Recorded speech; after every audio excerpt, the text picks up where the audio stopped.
Like, I must create my own system or be enslaved by the systems of others. Those are the certainties. I call it an anarchy of the mind.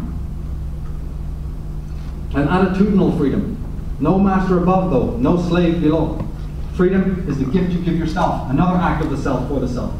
Because there is no such thing as collective freedom in anything as much as there's no such thing as collective love, or collective harmony, or collective utopia.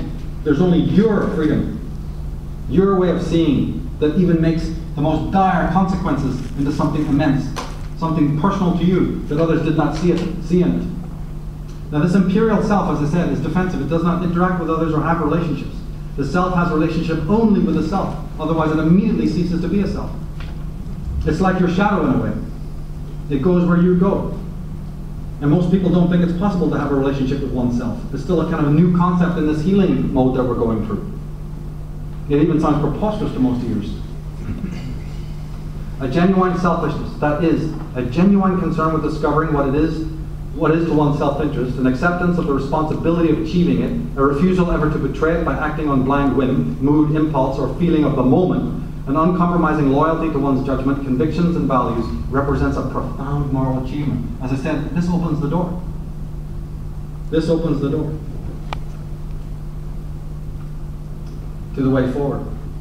William Barrett, ruminating more on the work of Heidegger, says, this seriousness is the simple and forthright seriousness of someone who has at last arrived at a center, and who is therefore at last totally engaged in the project of his life, with all that it entails.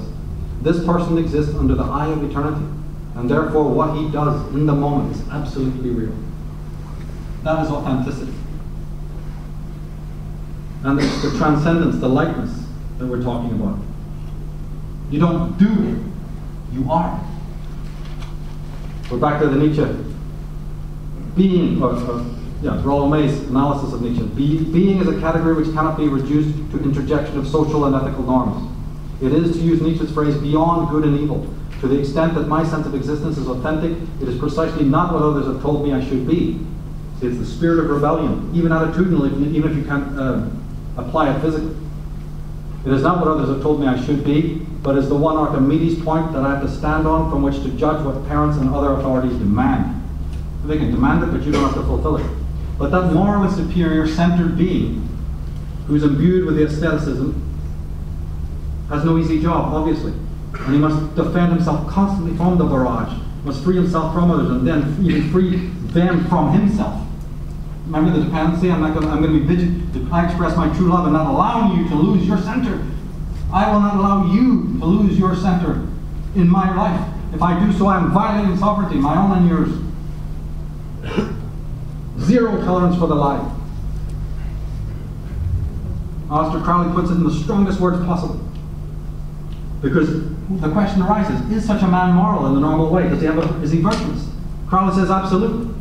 Because he sees then that we can never affect anything outside ourselves, save only it is also within us. Whatever I do to another, I do to myself. If I kill a man, I destroy my own life at the same time. Every vibration awakens all others of its own particular pitch.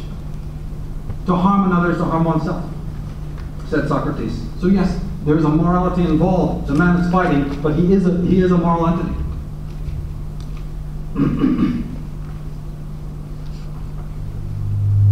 But this man and his élan vital, his centrality, his moral superiority is the greatest threat to the controllers. Remember, at the very beginning we pointed out what is their greatest threat and how they manipulate the legitimate anxiety is their threat. Now we have another threat. The very existence of this man, his very physical existence, is a deep, deep threat.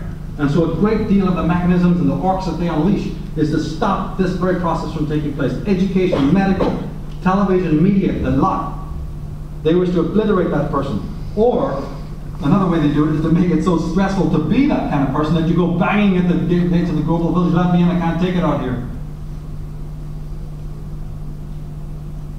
Alan Watts says the most strongly enforced of all known taboos is the taboo against knowing who or what you are really behind the mask of your apparently separate, independent, and isolated ego. And Nietzsche says the individual has always had the struggle to keep from being overwhelmed by the tribe. If you try it, you'll often be lonely and sometimes frightened. But no price is too high to pay for the privilege of owning yourself.